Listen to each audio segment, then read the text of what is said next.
Hello and welcome to the Money Startup Podcast. This is episode 27 and our third one for 2026 calendar year.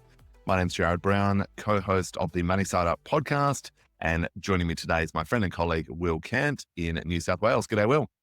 Hey, Jared, good to be here again. And a lot going on in the world right now that we'll cover off a little bit. But first and foremost, as always, just a quick disclaimer for any lawyers or ASIC potentially, if they're listening to the podcast today. Anything we discuss today is obviously general in nature. It doesn't count your specific circumstances. So if you do want to, delve into anything we discuss, please seek out the appropriate advice. Now, look, lots going on in the world right now, Jared. We've got the budget coming up here in Australia. We've got obviously interest rates, 2 rises already, potentially another one coming in May. The war going on in the Middle East. Look, I feel like we're, beating a dead horse, as the saying goes, and talking about this stuff all the time. Instead of delving into that today, why don't we give our listeners something a little bit different and maybe talk about a few client stories or recent examples that we've seen, maybe some wins, maybe some losses, just to change things up for today. Sounds like a good plan, mate. Absolutely. Obviously we've got a great interview with Jason Stoch talking all things clients moving back from the US today. Maybe let's dive into a few case studies of Aussies moving maybe out of Australia, maybe back to Australia. Do you want to kick us off with one? Yeah, I had a very interesting one quite recently where, the client unfortunately he'd been living in Australia for just over a decade. And this is a bit of a loss, this one.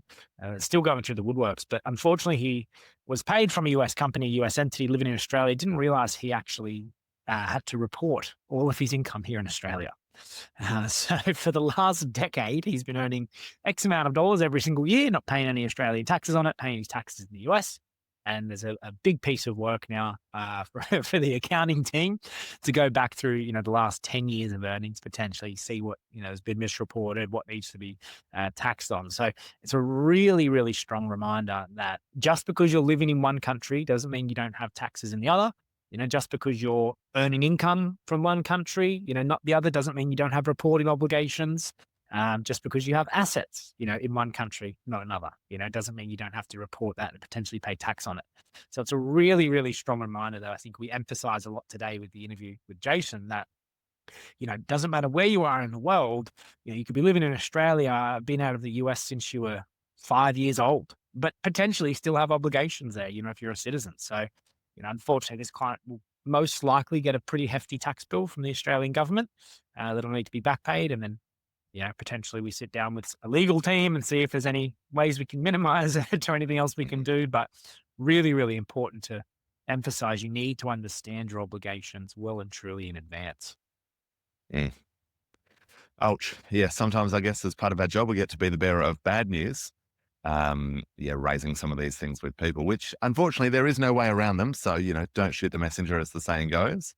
And 10 years is a long time. So I imagine that's going to be a pretty chunky bill, but hey, I guess I'd much rather pay it for 10 years than 20 or the day before you're retiring. That'd be a really nasty surprise.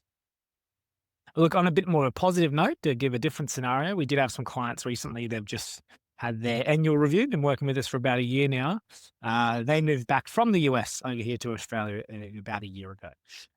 Currently, everything's wrapped up. They've just entered retirement. They're absolutely loving life. Home's paid off. They've brought a lot of their assets from the US over here. Had a bit of tax and costs to clean everything up, as you would expect, the cost of doing business. But closed their pension accounts in the US, their IRAs, Roth IRAs. Obviously, it was sensible for them to do so. It's not sensible for everyone. And maximized a bit of superannuation here in Australia. And now they're effectively home tax-free and pension accounts here in Australia completely tax-free. No ties with the US anymore. So it's been a very complex 12 months, setting all this up and getting all of this put together. But now that it's all done, their situation's really simplified. We've, minimized a hell of a lot of tax for the next 20, 30 years of their retirement. And I don't think I've ever seen a smile as big as the one that was on their face when we met with them the other day.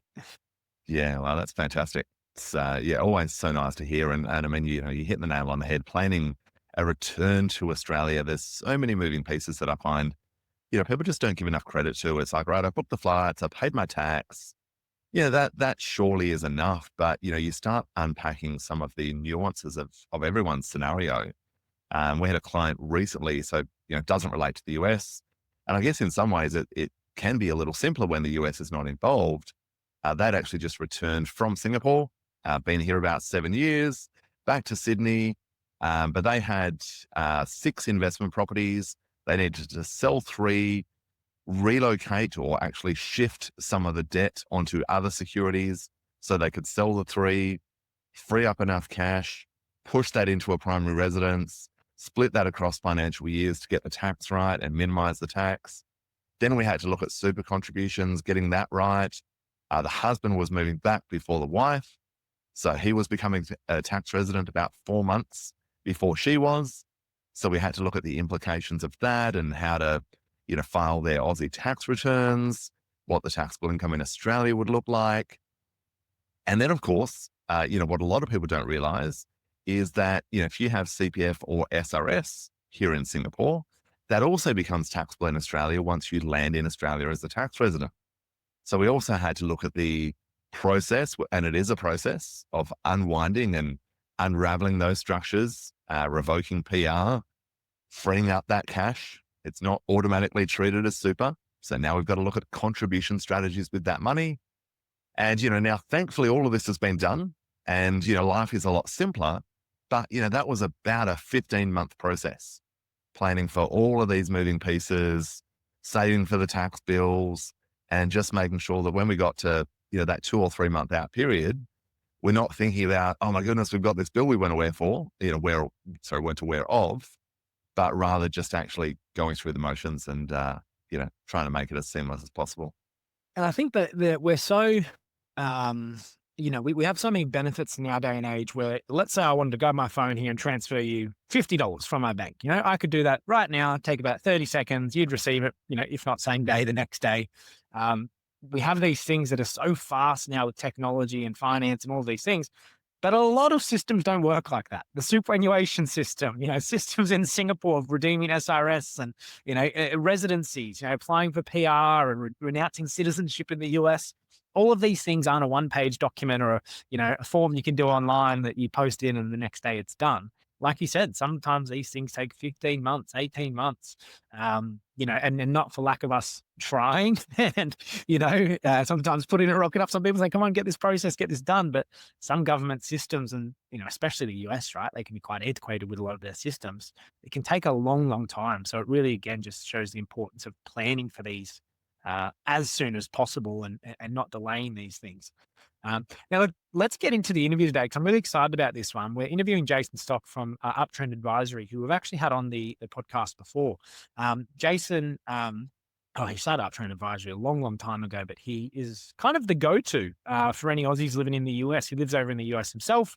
He's qualified both in the US and here in Australia. And I know I ask a lot of questions of him. I send a lot of clients his way. He's definitely got that knowledge base. And I think it's going to be a great interview today to delve into and ask these questions. Let's dive in. So as stated, we do have Jason Stoch from Uptrend Advisory here today. Jason, thanks so much for joining us. Thanks, Phil. Thanks for hosting me. And Jared, really excited to be here and talk some shop with you guys. Yeah, well, there's a lot of shop that we can talk when we look at, your role, our role, Aussies living in the US, moving back to Australia. There's so many things that we could discuss. So let's get straight into it today.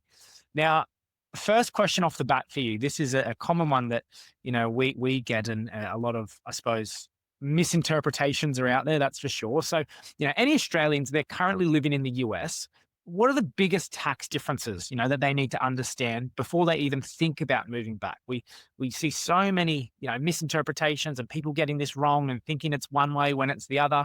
Yeah. So what are the main things we really need to start thinking about when they're going to move back to Australia?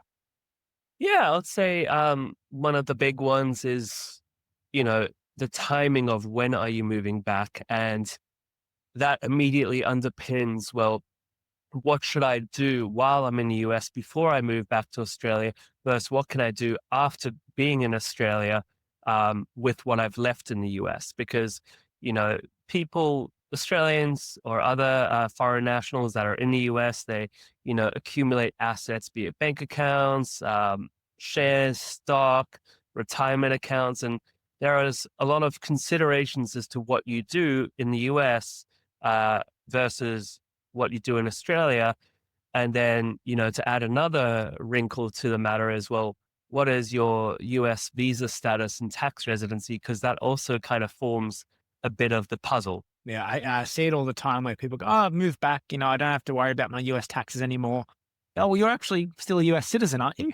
That's Yeah, potentially you do have some things you maybe still need to worry about. exactly. From the US, tax perspective, a lot of Aussies leaving the US, let's say moving back to Australia. Why people, or I suppose, why is it often conceived as being more complex than what people expect? Yeah, because again, it's based on their visa status first and foremost, because that's how quickly you can sever ties with the US tax system. The most common visa that Aussies move to the US on is the E3. And so when it comes to that, well, how do you cease tax residency on the E3 visa? Well, it's based on your physical days of being in the US. So that one, you can be a lot more, you know, uh, planned in advance as to how to unfold that versus other Australians that have picked up like a green card while they've been in the US. And so that is one where it doesn't matter how long you're in the US, you're always a US tax resident. So when do you give up your green card, or do I give up my green card? Because there's a whole bunch of other things that, so peeling it back, the first thing to understand is, what is that first door, which is the visa, and how does it apply to you? And then all the strategy falls after that. Mm. Certainly sounds like a lot to consider. I know we had a client only recently who moved from the US back to Australia and just assumed a little bit like your point, Will, I'm out, I'm done. I don't need to do tax returns in the US anymore. And we actually had another not that long ago who assumed the opposite, moved to Australia and figured, I'm filing returns in the US. That's all I need to do, and declared nothing to the Australian tax office, which is a problem that's currently playing out at the moment and they're having to deal with. But Jason, could you flesh out maybe a little bit more, I guess, whether it's just visas or it's also assets in the US around what those sort of ongoing filing obligations look like once let's just take Australian expats moving back to Australia?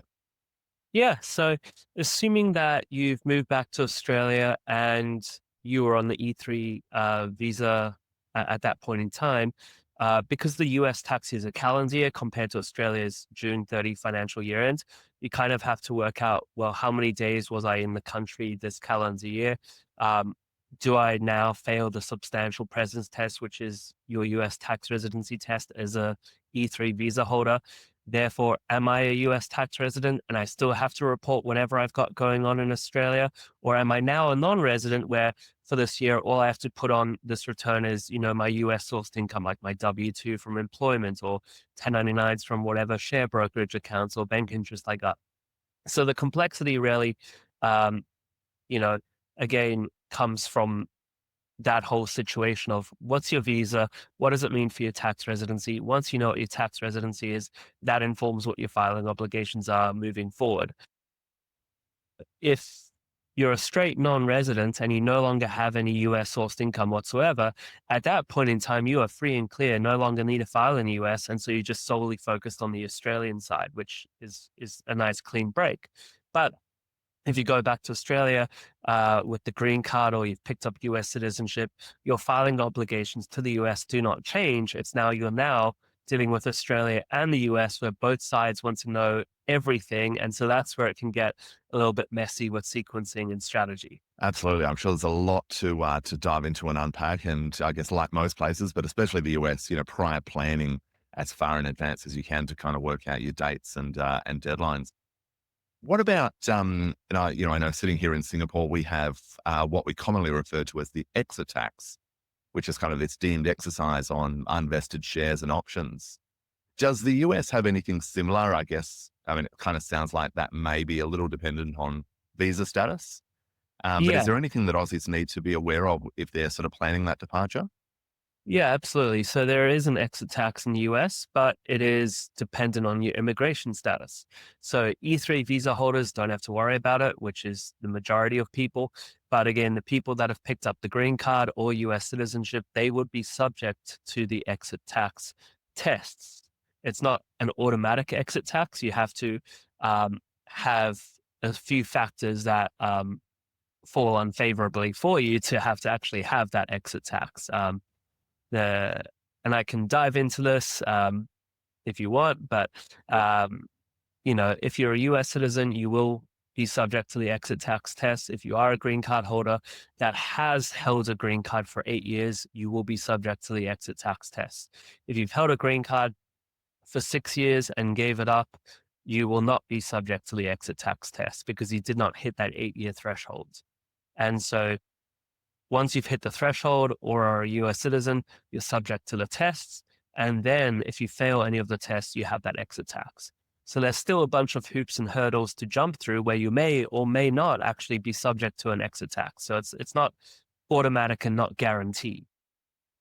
Can you explore the tests for us a little bit in detail as well, Jason? Because I think it's important for people to know that, yeah, if you are a green card holder, you're over that 8 years or a citizen, like what are the potential tests that, really catch people out? Yeah, so the tests are threefold. The first one is what is your net worldwide assets? And the emphasis there is net uh, and worldwide. So you would have to factor in, well, what have I accumulated in the US? What are my bank accounts, my shares, my retirement accounts, my property, all of that. And then same thing in Australia. What do I have in Australia? Be it bank accounts, super, other assets, property as well.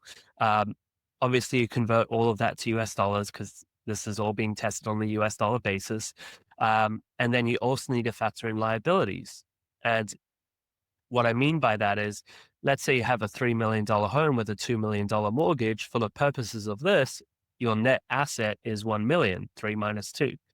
And so once you tally all of that up, the threshold is 2 million. If you hit 2 million, you have the exit tax. If you don't, you have failed the first test and then you move on to the second test.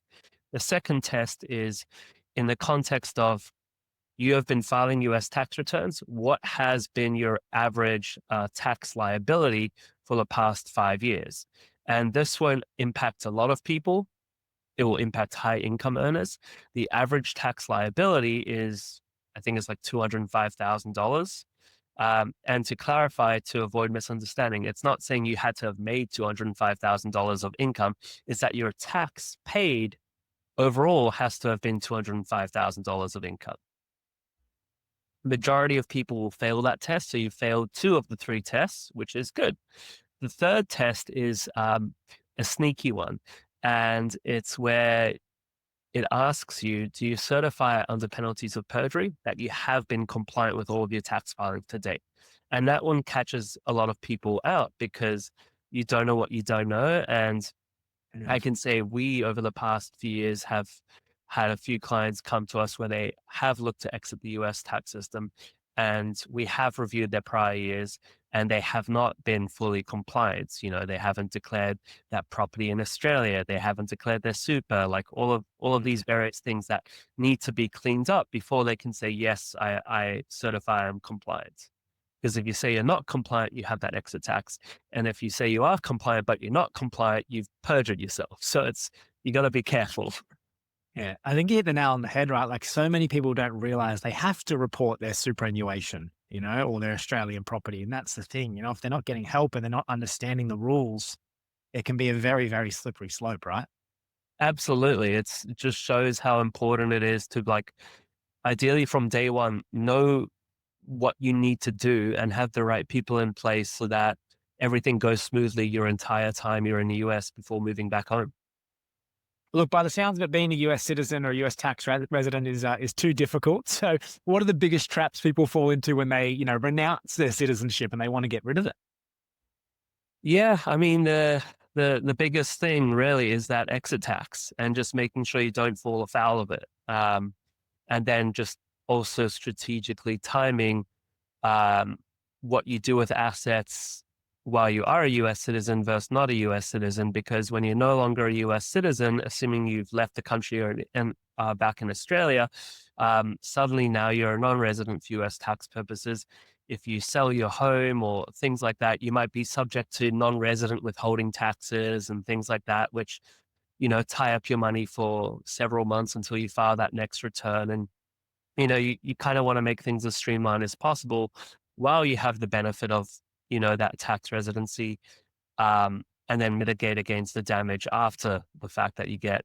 It's not a one size fit all solution, but it's definitely something that it would be worth having a chat to like a proper international accountant, as well as, financial planners that specialize in this stuff. Obviously, plug for us, but it's just, you can get it wrong so easily without having proper planning and sequencing in place. And unfortunately, too, you see a lot of people who, unfortunately give people answers that are incorrect answers as well. Australian accountants that say, oh, yeah, you can do this or you can do that. And you think, well, no, that's completely incorrect. Yeah, it's the.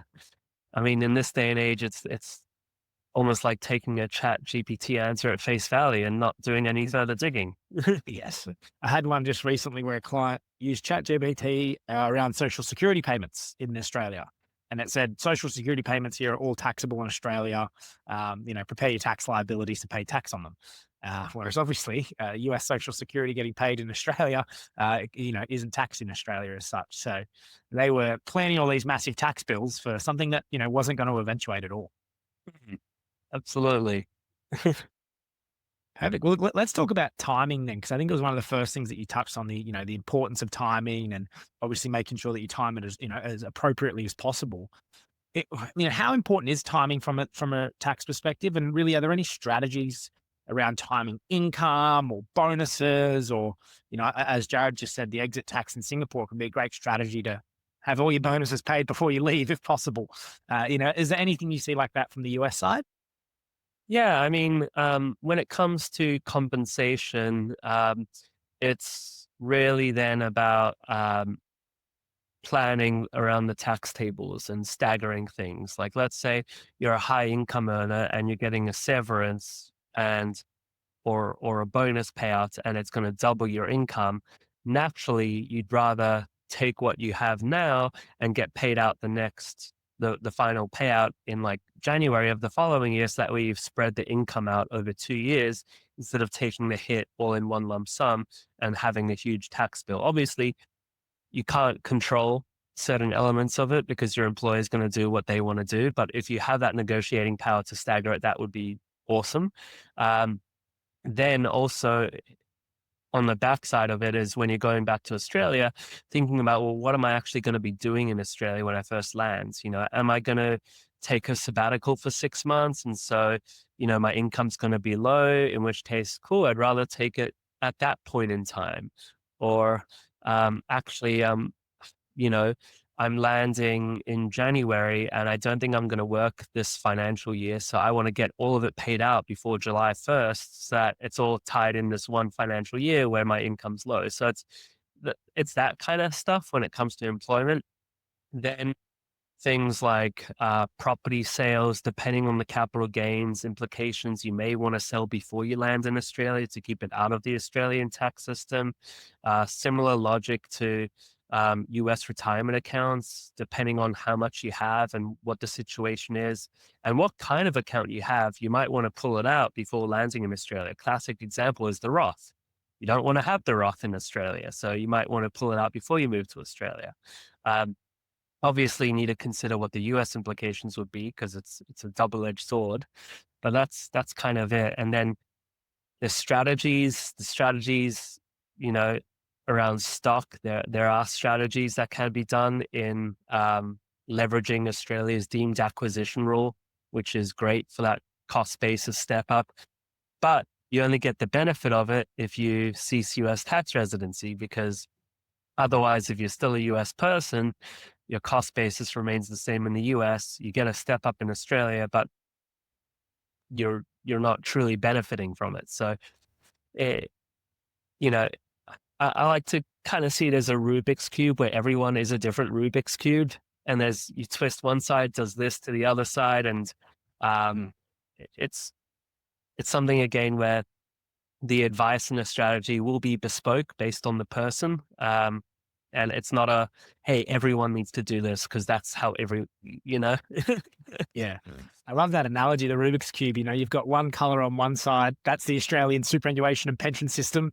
You're on the other side of the US, you turn something and you look back over and you've messed everything up. So it's a Exactly. great analogy. Yeah.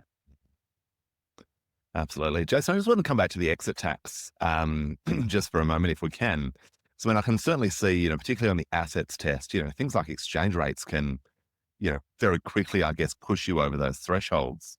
So, I guess just two questions, if we can. One, the simple one, which I'm sure many people are wondering, is it an all or nothing? Do you have to actually, pass or fail, whichever term you prefer, each of the three tests to be exposed to that tax? And I guess the second part is, could you give us, say, just a simple, if there is one, example of what that exit tax could actually be, in dollar terms, percentage? Because I find it's something that a lot of people don't give enough thought to when they're planning their return. So to be like, we've got the tickets booked, bags packed, kids are happy, let's go. Oh dear, probably different terms used. There's a huge bill we haven't planned for. Yeah. So to clarify, with those three exit tax tests, if you fail one of them, you have an exit tax. So sorry, when I say fail, I mean you meet the criteria for it. So let's say your asset was your net worldwide assets was 2 million US. You do have an exit tax, even if you were compliant, even if your average federal tax liability was below that 200K threshold. But because you met one of them, you've got that exit tax. So it's not a you must satisfy all three conditions. It's if you satisfy one of three. Then in terms of like how it actually is calculated, it's a paper-based calculation as if you liquidated everything on the date of expatriation. So what would the tax be if I sold my house on the date of expatriation? The date of expatriation being the date of giving up the green card or renouncing US citizenship. That's the core date. So if I sold my property, if I withdrew from my 401k, if I withdrew from my super, if I sold all of my shares that I've accumulated while being in the US, as well as shares in Australia, what would the tax be on all of those things? And there is a partial capital gains exemption. It's around $900,000, and it's specifically capital gains. So sale of the home, sale of the property, sale of shares, that exemption would apply to those. But things like the 401k, the IRAs, the foreign pension being super or UK pension, whatever it is, there's no exemption on that. So, it can be pretty material in terms of what the tax number is, Worst case, I would say look at 37% as the top federal tax rate and use that as the guiding principle as to this is going to hurt enough, so I should really plan around this. Yeah, I mean, it kind of sounds like it, without a bit of prior planning could very easily wipe you out. I mean, 2 million sounds like, a reasonable number to a lot of people, but gee, if you own a property pretty well anywhere in Australia these days, maybe exclude Tasmania, but even that's getting up there, you're going to be at those thresholds and more. So such an important one to seek advice on because 37% on as if you sold everything, I think could probably easily wipe out your time in the US in terms of, the wealth you built. So such an important one for people to be aware of. Exactly. And I would say it's not something to seek the day before you're planning to do it. It's something I joke, but I've seen it happen enough now over the years where it's like, hey, you kind of need like, a 6-month to 1 year runway to make sure all of these things happen in the way it needs to, because you can't just push a button, everything's done. Like the conversation will be evolving constantly as things change, as laws change, as your needs change, as exchange rates. Yeah, you need runway to make sure you do it right. Definitely. What about, so Jason, we've touched a little bit on, US retirement accounts and I know Will deals with a lot of people repatriating to Australia with these accounts and strategizing around what we do. I guess a simple question for somebody who, maybe they've lived in the US for a long time, maybe they were born there, moving to Australia, not quite sure if they will like it, watching the news, doesn't look that exciting, but we're going to trial it. But we're also mindful of not, depleting our retirement accounts in the US. Can somebody who is in Australia keep contributing? And I'm sure the answer probably differs a little depending on the account, but at a high level, what do the options actually look like there? Yeah, I mean, long story short is yes, you could contribute to an account, like an individual retirement account, would be the most common ones that you are building something. It's just that most likely you wouldn't get a tax credit for it in the US, to lower your income. Um, Contributing to things like a 401k wouldn't really be possible unless you were self-employed, but then you'd have to have a US structure to support that 401k plan being in place.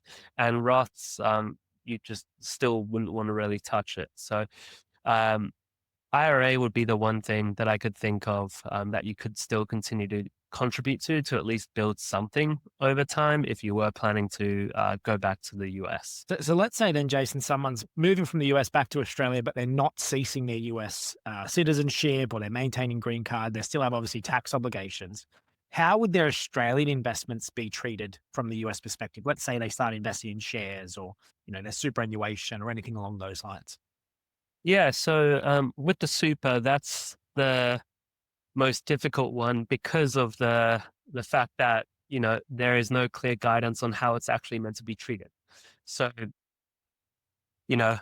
this is almost like politics where everyone will have their own opinion on it. Every firm will have their own opinion on it. And even within firms, you'll have different opinions within it and different treatments within it. Um, if it's a regular industry retail super fund and it's just made up of the employer contributions, typically it's just a declaration every year on your US tax returns or FBARs. Um, if you're highly compensated, some firms might start to tax the growth in that super fund annually, even if you're not actually doing anything with that fund, it's just sitting there growing. Um, then if your super fund is mainly made up of your own contributions or as a self-managed super fund, then you will be taxed annually on the growth, and then you will have additional foreign reporting obligations every year in your US tax return. So typically, as a US person in Australia, contributing to superannuation might help you on the Australian side, with tax reduction and things like that, but it can hurt you on the US side. So you kind of want to be careful because it's definitely a double-edged sword where it helps you one side, hurts you the other side potentially. And what about structures then? Like if someone came back to Australia, you touched on self-managed super fund, but what if someone was investing in shares through a trust or a company? Like, are there any traps that you see there, or things that become problematic for people? Yeah, yeah. I mean, before going into the structures, the one thing would be the shares, and it's the type of shares that you invest in that you really need to be careful of as a US person, mainly due to the PFIC regime, or passive foreign investment companies, where in layman's terms, it's any non-US domiciled funds or ETF or mutual funds. There's a few other types of things that would meet that criteria, but investing in those can be punitive and can lead to double taxation because the IRS does look at them differently and tax the unrealized growth in them versus if you invested in like a CBA or Woolies or a US domiciled fund like VTS. Those kind of avoid that PFIC regime treatment. So that's the first thing with shares is like being careful what you're actually investing in. And that's where leaning on, a solid financial planning firm. Sorry. Would Good come luck. into play. But yeah, so that would be important. But then, yeah, from a structuring perspective, you know, in Australia, you'll have accountants that suggest things that are great for Australian tax purposes, like trusts or corporate trustees and bucket companies and all of these kinds of things, which are great under the Australian regime. Great. But when you consider the other side of the coin on the US side, in the context of being a US person, you have to be really careful of how it's structured because the IRS looks at foreign structures and has the ability to pierce veils and see what's actually held in these structures and possibly tax you on it in a way that's unfavorable. So it's, another thing to consider is, your personal circumstances and like, do you really want to stay in the US tax system? If you're looking to do all of this stuff in Australia, maybe you should move out of it to enable you to access all of these things in a way that doesn't harm you on the US side. Are you married to a non-US person? There's strategies and things that can be thought through to um, try create a great outcome for you. But again, something that you can't DIY. It's one of the first questions I ask any client I see that's a US citizen is, have you ever thought about renouncing citizenship, and what that could mean for your money? And then just opens the floodgates to, well, yeah, this is how this works. And you need to consider this. And yeah, I think a lot of people don't realize how punitive it can be. Yeah, yeah. I mean, not to be dramatic, but it almost is like handcuffs.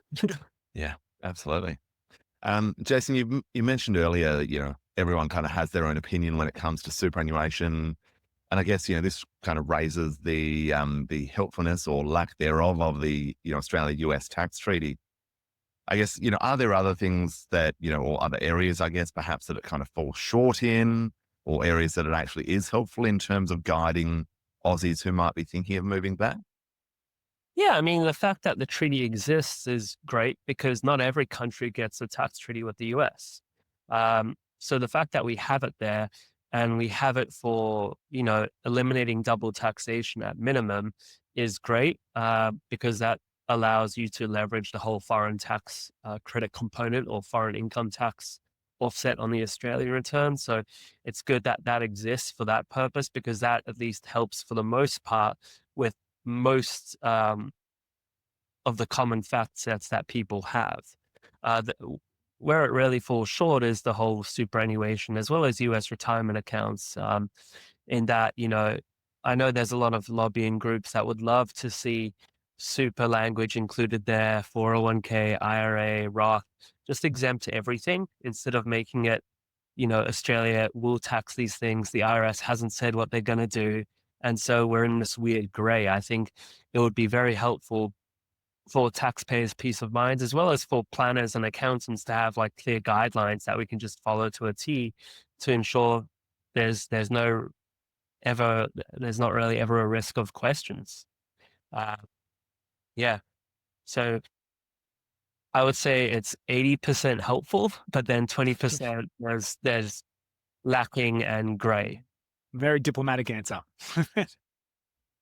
Yeah, and the 20% can certainly have a nasty bite from the sounds of things if you get that one wrong. So,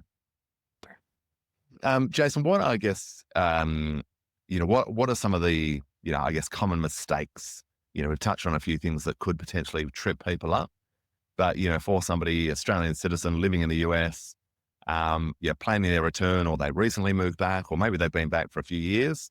What are some of the most common mistakes that you see people making? Yeah, it depends which lens you look at it from, but from the US side, really, it's again mostly centered around compliance and not being compliant. Like I, over the years, have spoken to many people who have been filing their own taxes, and um, you know, were either unaware or were aware and continue to only show bits of what they're meant to show, and leaving themselves exposed either intentionally or unintentionally, and just knowing that moving back to Australia doesn't really absolve you of those things. And so the risk remains. You're not free and clear because you've left the country. Um, so leaving a monkey on your shoulder when you don't need to, and you could just avoid it. And then two would be like what we've been talking about with not having the proper plan and proper strategy in place and not seeking advice before doing things, and then it being reversible but costly. Those are the two main things, like just the compliance bits on both sides actually, and then also just the not seeking proper advice and not having a proper strategy in place and just winging it and hoping it all works out. On the compliance side, like what are the specific reporting obligations, that someone might still have if they're in Australia but still have US ties? Yeah, I mean, like it again is contextual, but I've seen, Americans who have moved to Australia and thought they no longer needed to file US tax returns and just stopped until they got letters. And so that's a very difficult position to come back from. Or uh, people who have properties in the US, but moved back to Australia.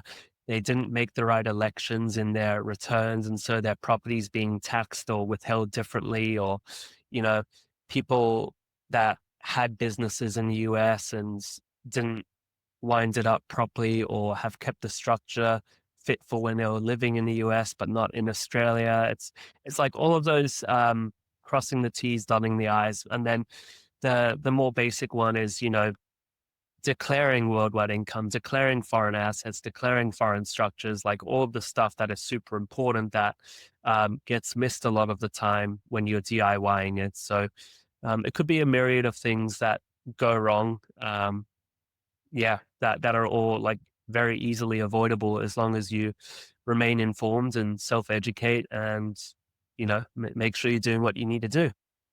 Well, if things do go wrong and God forbid, people just ignore the situation, what are the penalties that they'd be faced with or the risks associated?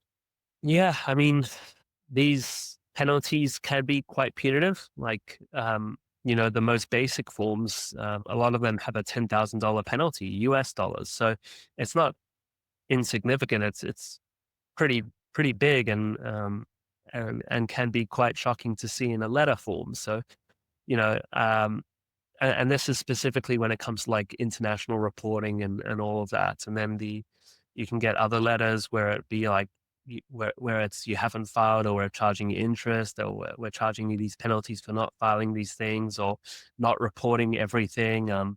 So it can stack up pretty quickly if you're not doing these things, versus just doing them normally as you should be, as everyone else does. So yeah.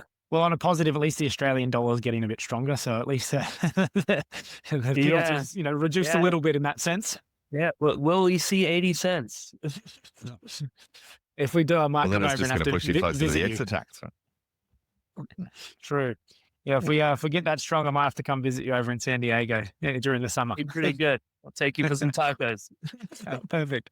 Look, Jason, just one final question before we wrap up today. We've obviously covered off a fair bit today and gone a lot back and forth on Australians moving to the US, keeping US ties. But if you had to sum it all up in one sentence or one tip that people need to know, if they're considering moving from the US back to Australia, what would it be?